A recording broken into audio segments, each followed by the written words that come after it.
Revue de presse à présent, la convention du PDCI RDA en République de Côte d'Ivoire, la fin du monopole des activités d'études et de contrôle géotechnique du Laboratoire national des bâtiments et travaux publics et le recrutement de 2100 personnels de la police nationale annoncé hier en Conseil des ministres sont les différents sujets développés dans la revue de presse. Mariama Tamboura.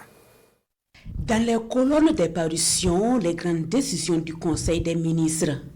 Le journal Le Quotidien rapporte qu'il est annoncé un recrutement de 2000 sous-officiers à la police nationale.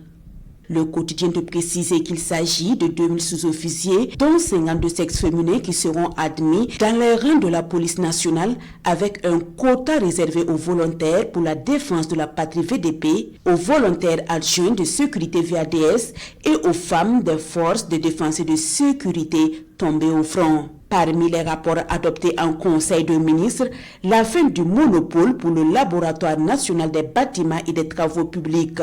Ce projet de loi selon Citoyen a pour but d'élever le monopole du Laboratoire national des bâtiments et des travaux publics en vue d'entrer dans la dynamique de la mise en œuvre des engagements de l'État, de soutenir les différentes initiatives présidentielles et faire face aux nombreuses sollicitations. Dans un autre volet, les journaux s'intéressent aux prochaines échéances politiques en République de Côte d'Ivoire, notamment la convention du PDCI-RDA. À quelques 6 mois de la présidentielle ivoirienne, le Parti démocratique de Côte d'Ivoire, Rassemblement démocratique africain PDCI-RDA, se met en ordre de bataille pour être au rendez-vous de cette importante échéance électorale, écrit le journal Le Pays.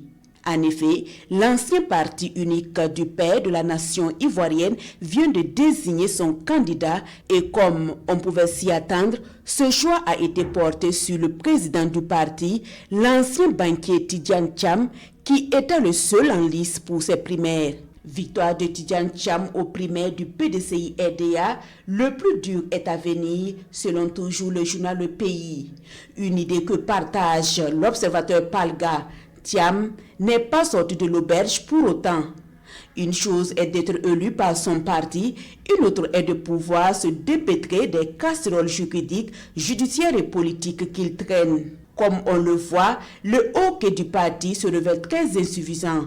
Reste à avoir le blanc-seing des instances habilitées à organiser les élections, en l'occurrence la commission électorale indépendante, pour pouvoir figurer sur la liste définitive des compétiteurs, ce qui est pour l'instant loin d'être gagné.